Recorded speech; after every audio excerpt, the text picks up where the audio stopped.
Born into a show business family, Emmy Award-winning actress and producer Christina Applegate began her career in various commercials, films, and television series before landing the breakout part of ditzy bombshell Kelly Bundy in the hit comedy Married with Children.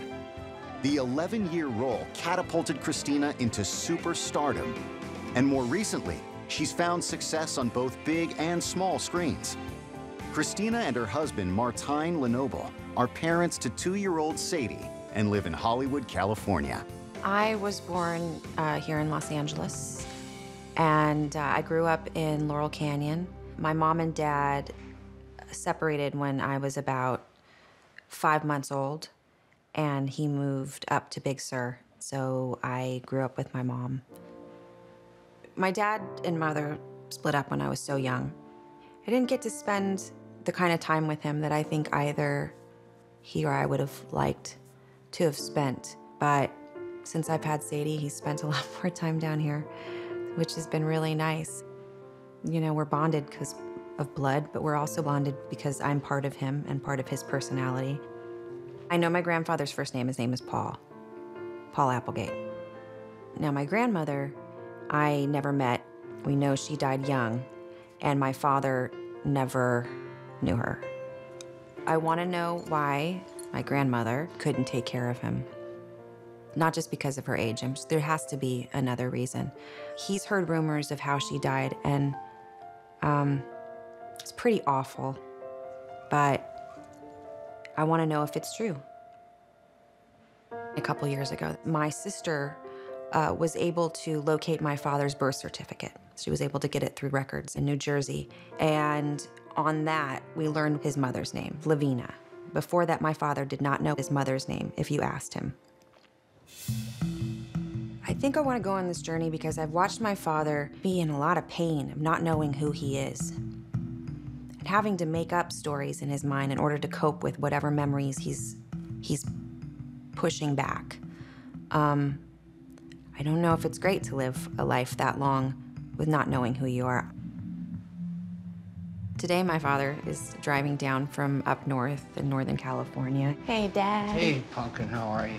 Good. So that we can sort of discuss what he remembers, so I can move forward and open up this book and close this book for him. So, all we have is this. Yeah. Believe it or not, this is my birth certificate. Aha. New Jersey Department of Health Bureau of Vital Statistics. Wow. So it says here that you were born November 10th, 1942. I know, and that which amazes would me. Make you 71. Yeah, something like that, 70, 71. But here's the confusion. I always thought I was older, and let me tell you why. I'll tell you a little story. Wait, no, it would make you 70. 70.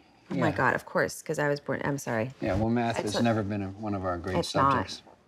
Okay, so Lavina Shaw was your mother, and Paul Applegate, which we knew. Yeah.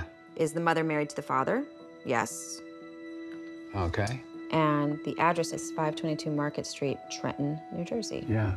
Okay, so birthplace, hers was New Jersey and his was New Jersey. So both of them were both born in New Jersey. Paul Applegate, we don't know where he came from. His parents. Well, his mother is the one that raised me. I thought it was her mother. It was his my mother. mother's mother? Oh, no, it was his mother. And then when my grandmother got to the point where she got a little senile and older, that's when I finally went up to live with my dad. And I think I was 14. You know, him and I never really talked about too much, you know. And now what about Lavina? And she died young. Yeah. When did you find that out? Because that I don't remember ever hearing. Yeah, my grandmother, very nonchalantly at the breakfast table, said, "Oh, by the way, your mother died." So she would have been like, what, how old do you think? Because you would have been how old? When she passed away? Yeah. I'm going to assume I was like 7, 8 years old, so she had to be like 28, 29 years old, maybe. Wow. I'm not sure. I mean, what? This is some of the stuff I'm so interested in finding out. What happened to her? Yeah. Why? You know, my grandmother told me a story that I don't know why you would ever tell a child something like this, but she told me that she was found outside a bar, dead, beaten to death. And, yeah, Yeah, I don't want to think my mother was, died like that. Let's hope that that's not true. Yeah. Yeah, that's heavy. Oh, Dad, this is crazy. Well, This is gonna be crazy. I know it is. After all these years, I I know. finally get the chance to find out know. who I am, And you who were- we are. Now that I know that my grandmother's name was Lavina Shaw and that my grandparents lived in New Jersey, I am headed to Trenton, New Jersey.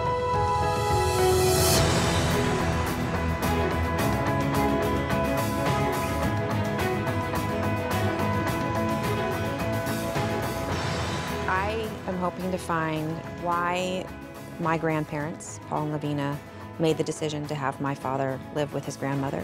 Or did they make that decision? Was it a state decision? Why couldn't they take care of him? These are questions that I think my dad is fuzzy on, and I really want to know. So now I'm meeting with genealogist Joseph Shumway at the Office of Vital Statistics. I'm hoping he can advise me on researching Lavina and her family. To get us started, Joseph asked the state registrar to search for my grandparents' marriage certificate. So while we wait, Joseph wants to see what kind of clues my dad's birth certificate holds. Here we have my father's name, Robert William Applegate, born to Paul Applegate and Lavina Shaw. And it does say the parents are married. And she was 21 at the time. Which I guess back then wasn't that young to be No, married. it was not. No, it was These pretty days, typical age. No, Exactly. you wait till you're 40. Right. And the marriage record should give us very helpful information. Clues about Lavina before she married. And her parents, too, Right. and all of that. Hi. Hi, we found something for you. Great. And we're in luck, we found your grandparents' Oh. marriage certificate. Christina Applegate is in Trenton, New Jersey, researching the mysterious past of her grandmother, Lavina Shaw. She just found her grandparents' marriage certificate, which Christina hopes contains some clues about her lineage. All right, the full name was Paul Scholar Applegate and Lavina Victorine Shaw. What an awesome Yeah, isn't name. that an interesting, Lavina unique name? Victorine. I love it. And Scholar or Schaller. And the other thing that So- it does give us here, which is very important, is her birth date. Yeah, that's right, October October 9th, 9th. 1921. And she was 19. Mm-hmm. And they married Trenton, New Jersey in June of 41. Okay. My grandmother's parents' name is Ovid. Is that what it says? Ovid Shaw? Ovid Shaw. And Lavina Weaver? Right. Interesting. Those are names I've never heard before. I love getting these little details like my great-grandfather's name, Ovid Shaw, and that my grandmother, Lavina Shaw, was named after her mother, Lavina Weaver. These clues, they're incredible, but they leave me with bigger questions, like when and how did my grandparents become estranged? The residence, at least of my grandfather, I guess, was I can't read what that says. Yeah, the 271 East Front Street, Trenton, New Jersey, and she was 522 Market Street. So they weren't living together When they prior got to married, that. but you wouldn't back then. Right. Right? But it it's is actually- interesting that she is living at 522 Market Street, which is the same address where she was living when your dad was born. So that is a Okay. bit of a... So maybe she mystery. was living on her own, because I don't think they were after my father was born, and I don't think Lavina and Paul were together. So that's where I would have to find like a divorce certificate kind of thing to find out where we go from there. Right. What we can do is divide and conquer, where I can search to see if there was a divorce record. And so I will work on that to see if we can find information about Lavina after the marriage.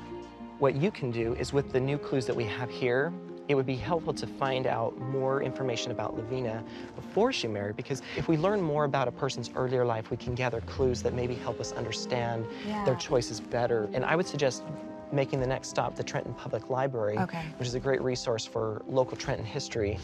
All right. Yeah, so thank you so much. bet.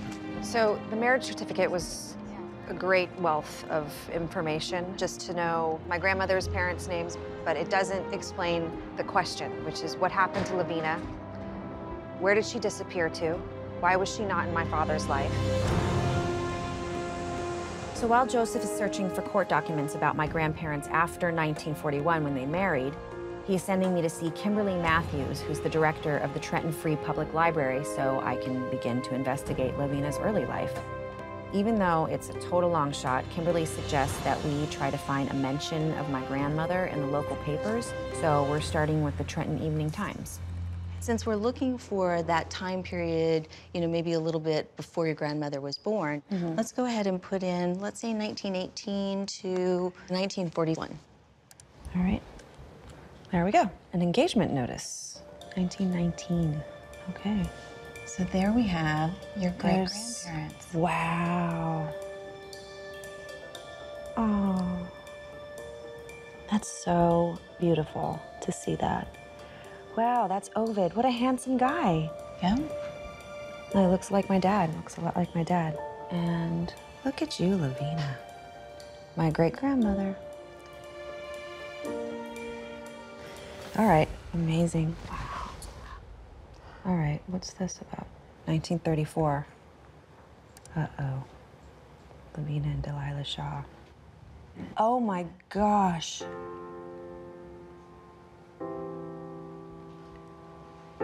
Wow. Okay, so my grandmother, Lavina, she had a sister named Delilah. Looks like. Okay. That's my family, that's my dad's mouth. It's so awesome. Just to see it all, the threads. It's incredible. Society, business sessions, card parties, and benefit affairs. All right, daughters of Mr. and Mrs. Ovid Shaw of Ward Avenue. Wait, so is that a pretty nice neighborhood at that time? This was actually a quite lovely neighborhood. A little more comfortable, a little more affluent. Interesting. Who have returned from an extended visit with relatives and friends in Elizabeth. During their visit, they made an automobile tour of parts of New York and Pennsylvania as the guests of Mr. and Mrs. Lewis Leonard. So they were pretty well off for that time. I mean, well, the lovely neighborhood, and the trip seems to imply that. Yeah. Well, what happened from this well-to-do family and to not take care of my dad? So now I want to know what area Market Street was in. So where do we go from here? I think one of the next places we could go, since this is 1934, why don't we check the 1940 census and see what was happening with them in 1940? Okay. Okay. Why don't we take a look on Ancestry.com?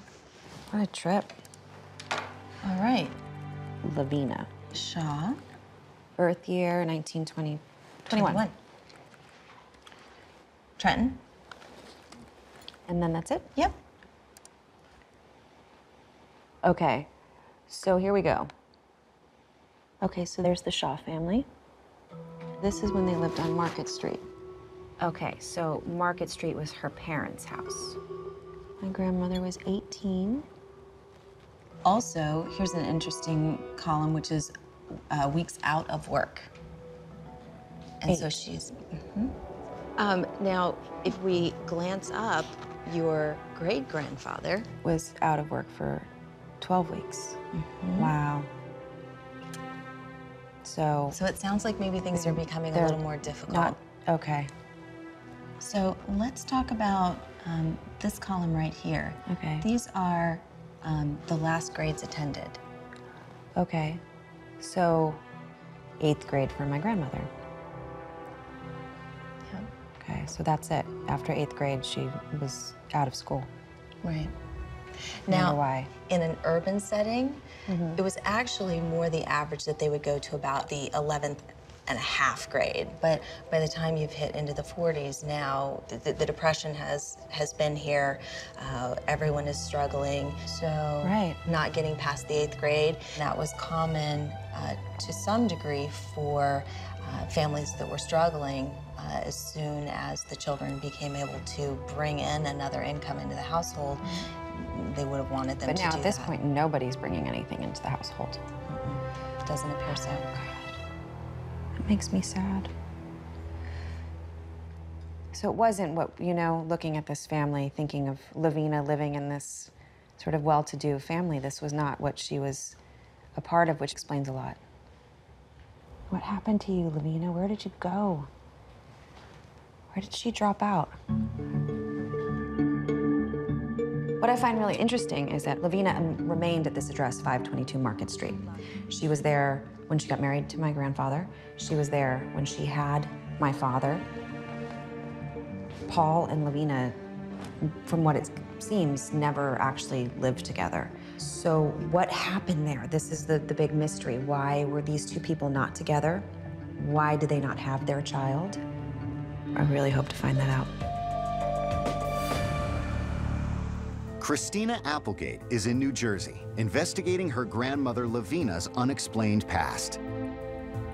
I'm very excited, but I'm a little nervous because I heard from Joseph Shumway, the genealogist I met earlier, and he found a large number of court documents related to my grandparents' marriage. So now I'm heading to the New Jersey State Library to meet with family law professor Meredith Schalick. I'm really hoping she can help me decipher the information in these court records. Okay, so the first document we're going to start with is actually a complaint that was filed by your grandmother. By my grandmother? By your grandmother. So she filed a complaint in 1942. Okay. After they had separated. October of 1942. Okay. My father was born in November 1942, so my grandparents. They separated. They separated before, right before he was born. So this complaint is actually her attempt to enforce the separation agreement that they created when they first separated. Wait a minute, when did they first separate? Well, do you want to take a look? The complaint, Lavina V. S. Applegate, says that following the said marriage, she and the defendant resided in the said city of Trenton, New Jersey until or around the 10th day of August. Wow, oh, really? Okay. So for a couple of months. And then they separated. So the defendant, after his marriage to complainant, okay, wait.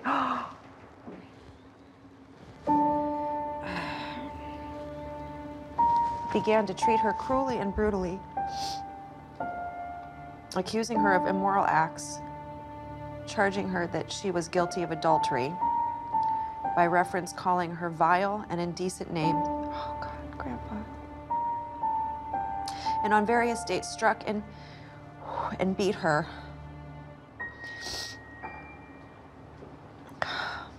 On account of which she left him on or about the 10th day of August. Okay.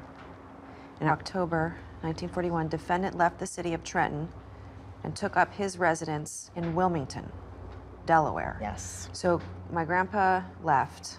Okay, so, but subsequently, on or about the 10th day of January 1942, Lavina returned to him in Delaware. Okay. And I think it's important to say that she went back to him upon his promise to treat her properly. Upon his promise. Notwithstanding his promise, the defendant did not treat her properly, but resumed and continued his cruel, brutal, and abusive treatment of her, and did, on or about the 13th day of May, pack most of complainant's clothes and personal effects and tell her to get back to Trenton. So he kicked her out. On the following day, defendant called for complainant and took her to the office of an attorney in Wilmington, where an agreement was drawn and signed by both of them. Complainant did on the 14th day of May, 1942, in consequence of the cruel and abusive treatment, leave him, and has ever since lived apart. Under the terms and provisions thereof, defendant covenanted to pay complainant the sum of $15 per week, so he then started giving her money. Well, he was supposed to. He had to, okay, so he was supposed to give her $15 a week. That's right. Defendant has not made any of the weekly payments. Right. He didn't pay for anything. At least according to what she's saying. It all is just like, it's making so much sense now. Like, she probably had my father, and she can't take care of him because she's 21 years old. She can't get work. Of course, my dad has to be raised by his grandmother. All right, let's see what happens here. Okay, so what we don't have a copy of, but what I know from reading these documents is back in the beginning of 1945, they divorced. At that time, the judge awarded custody to your grandmother. And Paul filed with the court asking for custody of your father in June of 1945. So this is what we have is the most complete statement from Paul about what's going on and why he thinks he should have custody. Okay, all right. In answer to my former wife's petition for alimony and counsel fees, I say that I have read her petition and affidavit, and the contents thereof are not true. Particularly, it is not true that my former wife is without means of support except from her exertions. Okay, so he's saying she is making money, she has a job. I shouldn't have to pay her alimony. I shouldn't have to pay it, okay. Okay. So next, my grandfather Paul claims that even though he and my grandmother Lavina separated in May of 1942, he repeatedly asked her to reconsider, but she said no. On January 10th, 1943, I learned that my wife had moved in with Michael Constant. So now he's saying that she's now living with this guy and my dad. Yes. They were arraigned on the charges of adultery. Because at that time, adultery was against the law. Okay, so he had them arrested. Yes. This is not even, is this like a joke? This is insane. Christina Applegate is examining court documents related to her grandparents' intense custody battle over her father, Bob. She is about to find out what happened next in the case, according to her grandfather's affidavit. She, at that time, made a statement that she thought she would be happier if I would grant her a divorce. So my grandfather goes on to say that although he agreed to divorce, he was still very much in love with my grandmother and hoped to reconcile. Paul claims that one night, Lavina asked him to pick up their son and take him to her apartment while she was out. So Paul says he waited for her there until early morning, at which time Lavina allegedly came home in a drunken stupor and they ended up having sex. So clearly, they were still having relations, according to my grandfather. But it also looks like Lavina was still involved with this Michael Constant. My God, this is just nuts. All this time, the divorce was pending.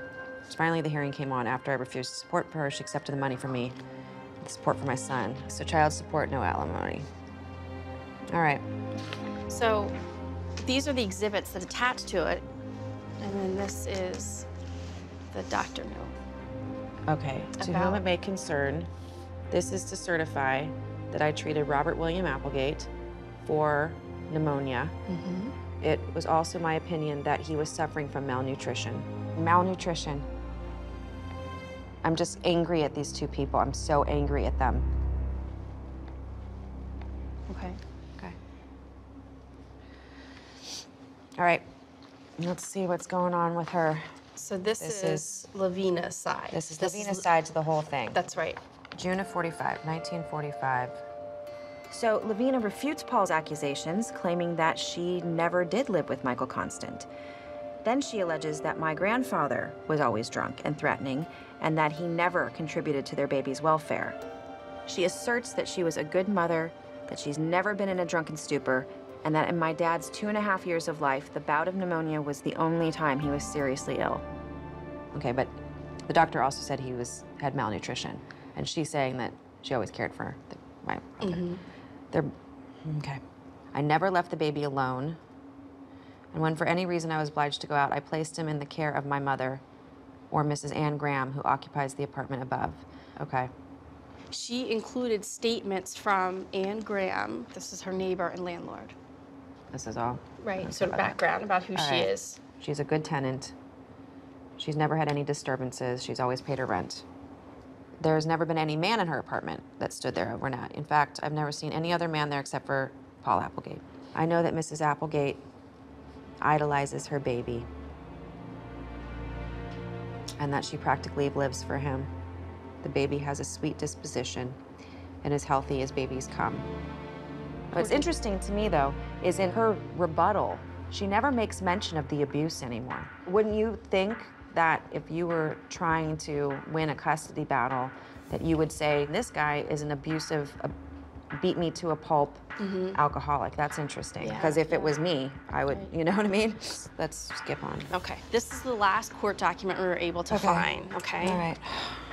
So this is The final order. Final order from This is June. June 1945. After reviewing both sides, this is what now the judge has come to an agreement That's about. right. So just Of what's going to happen to my father. That's Okay. right. So just before we go on to sort of what Okay. the judge ordered, just a little bit of context. So at this point in the United States, when children were young, the courts almost automatically always gave custody to the mother. So, but the only way that Paul could get custody was to prove Lavina unfit. Interesting. Okay. Okay. After duly considering the petitions, it appears that the defendant has failed to show by a preponderance of evidence that the petitioner is unfit and unqualified to retain custody of the infant child, and that his welfare is best served by remaining in the custody of the mother.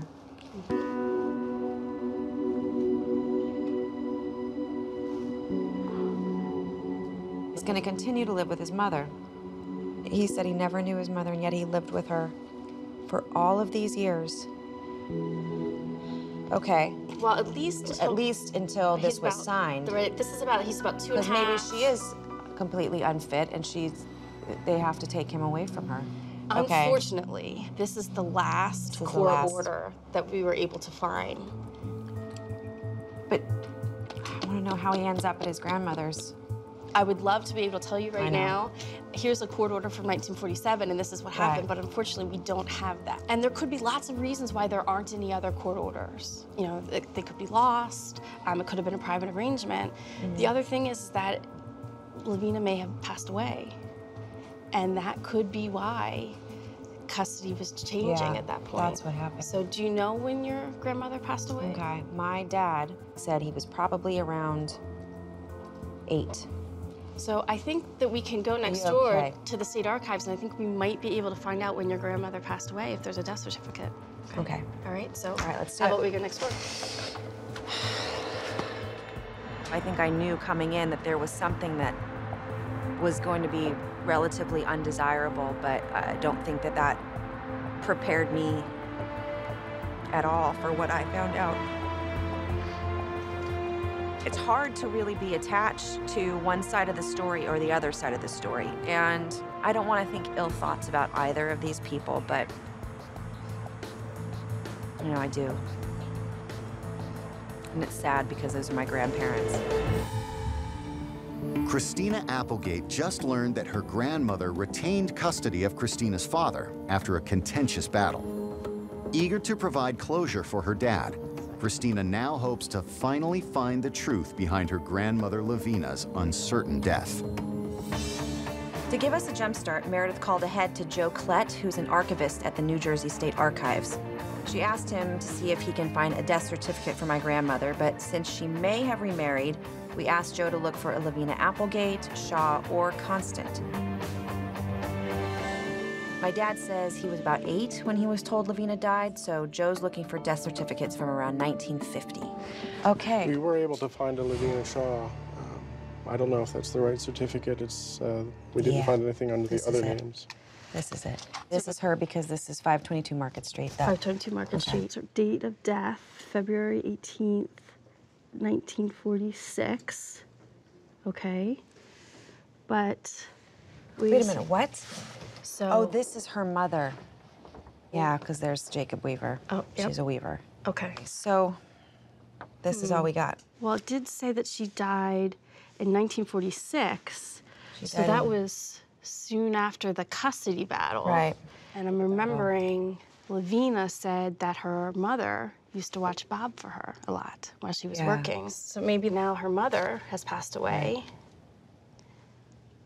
In addition to one of the child care providers for her son. Okay. And that could be when my dad went to live with his paternal grandmother. Maybe. All right.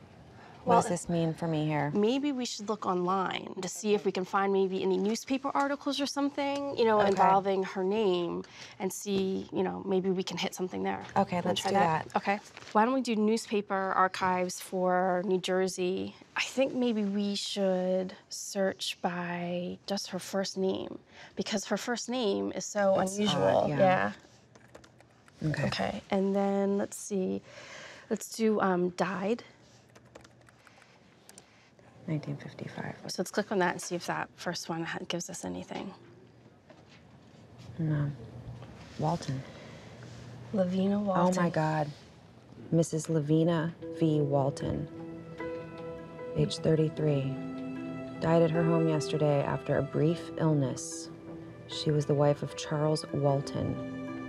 In addition to her husband, she was survived by son Robert Applegate. There's no, can't find a death. Oh, Lavina Walton. Well, now we have a last name. Okay, now we have a different last name to search under. Okay, let's do it. Let's see if we can find Joe to... Aged 33.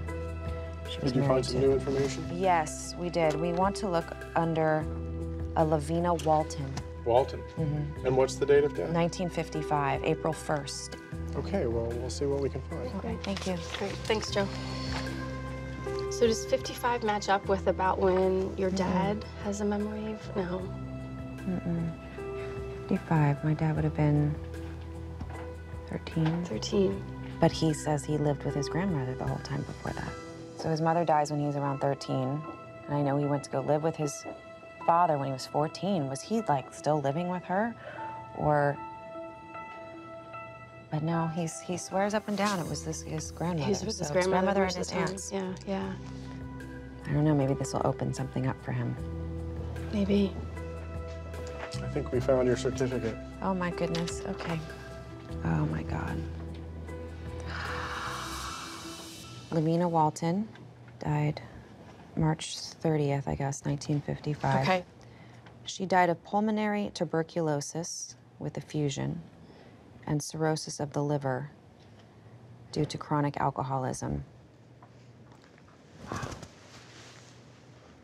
So, it's possible everything that my grandfather was saying was true.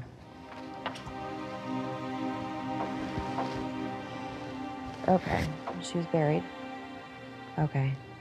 And it At says Riverview Cemetery in Trenton. New Jersey. So she's here. Yeah. Less than a mile away from here. All right.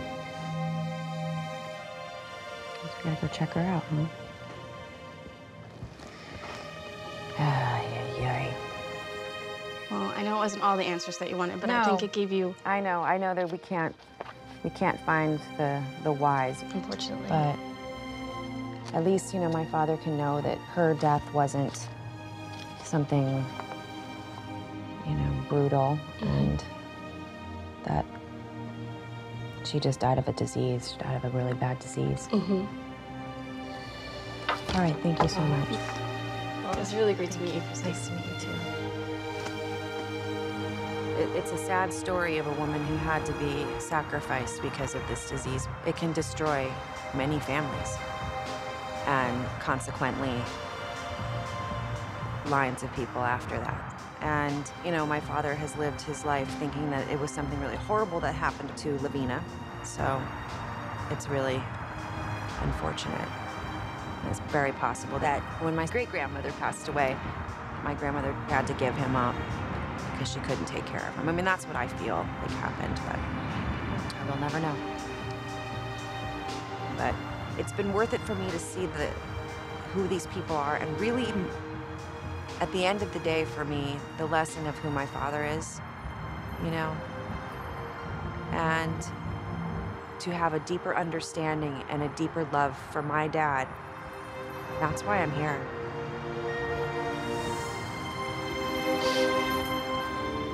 Christina Applegate has finally uncovered the mystery surrounding her grandmother's disappearance and is hoping to finally give her father, Bob, some peace. I have asked my father to come here to Trenton so I can sit down with him and share with him the information. I know some of the story is going to be really difficult for him to hear. How are you doing? I'm good. How are you? Good. Okay. Yeah, here we go, huh? Yep. All right, let me preface this by saying that I have received a lot of information, but I think that everything that I've abridged it down to here is gonna kind of help you understand, I think, who your mother was. Okay. The first stuff that I found is they put a picture in the paper. So this would have made your mother about 14. And there's your mom. There's your mom.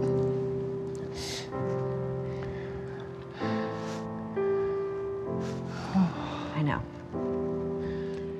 You know, we're not unique. This Applegate family, we're just one of the darker ones, you know? But what we all want to do is move forward, you know? Keep growing and changing and becoming better. June 7th of 1941,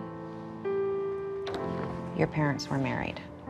I mean, I hope that over time that he can heal from this and we right the wrongs. And the good in this scenario is the word forgiveness. I hope that he's found some forgiveness to his mother. Your mother passed away in 1955. She was 33 years old. Wow. That's an awful lot. You were 13 years old.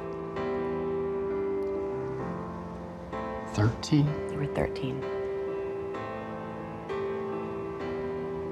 I thought I was younger. Pulmonary tuberculosis and cirrhosis of the liver from chronic alcoholism. Oh, God. My mother was an alcoholic. Yeah. It's not what I expected, obviously. Is there any good in here anywhere? Yeah. You want me to tell you what the good is? I'd like to have a moment right. of happiness, yeah. Here's the good, Dad. The beauty of this is that you can be incredibly proud that you broke the pattern and that you raised all of us Yeah. with giving us strength and intelligence and talent and fight in us. And you did that with no help from anyone, Dad. Yeah.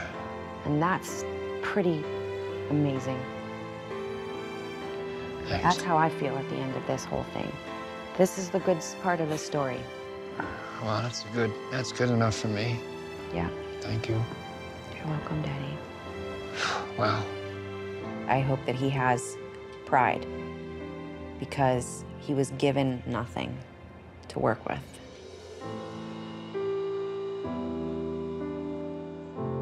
But there's so much light that's happening now. There's so much goodness, and I hope he can take that with him, you know? So my dad and I are heading out to Riverview Cemetery, and I'm just hoping we can have some closure for my father that he's been looking for his whole life. All right, here's Lavina Shaw Walton, right? Okay. These are our burial cards, so we have those on each of the individuals, and then based on this, we can go to the lot card. This is the lot number is 171, which is here. Now, there's no monument there. It would be shown on this, so you're going to have to Kind of look around on the ground, right? Okay. And on this card, you can find out who's been buried here. Oh my God. Okay. What's that? They bought a plot for you. My mother brought a plot for me. Yeah. She wanted you to be buried with her. Oh, God, I wish I would have known her. No. Not even ever knowing her. She cared for me. She loved me. Daddy? Yeah. Okay, Mom. What can I say? Thank you.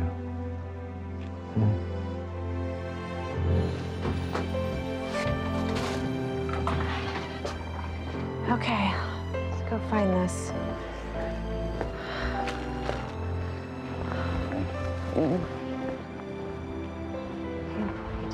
Let's go this way. Down here?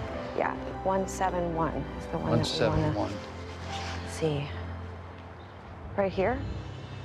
Oh, God.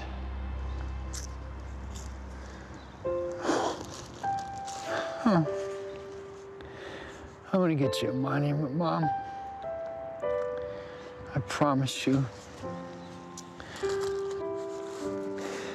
As dark as it is, there will be on the other side of this a man who's 70 years old who knows who he is and he knows where he came from. And I hope, I really, really hope with all my heart that at the end of the process, he really sees what a miracle he is. I'm gonna take